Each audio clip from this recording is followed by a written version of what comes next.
السلام علیکم ورحمۃ اللہ وبرکاتہ۔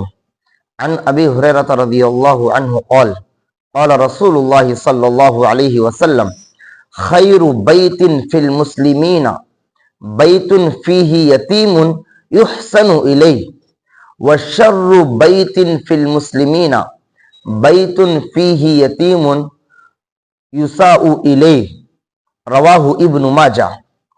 ابن ماجہ شریف کی روایت ہے، نبی پاک صلی اللہ علیہ وسلم ارشاد فرماتے ہیں کہ مسلمانوں میں بہترین گھر وہ ہے کہ جس میں کوئی یتیم ہو اور اس کے ساتھ حسن سلوک کرے، اور مسلمانوں میں سب سے بدترین گھر اس کا ہے جس میں کوئی یتیم ہو اور اس کے ساتھ برا سلوک کرے۔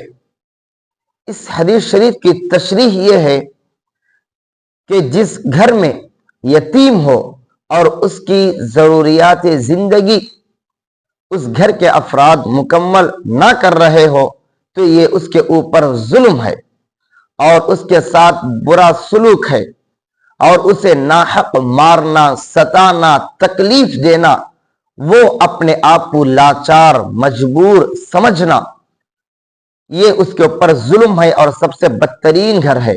ہاں، اس کی تعلیم و تربیت کے لیے، اس کی اچھائی کے لیے اگر کوئی سزا دے رہے ہیں، مار پیٹ کر رہے ہیں، تو یہ اس کے حق میں حسن سلوک ہے، برا سلوک نہیں ہے۔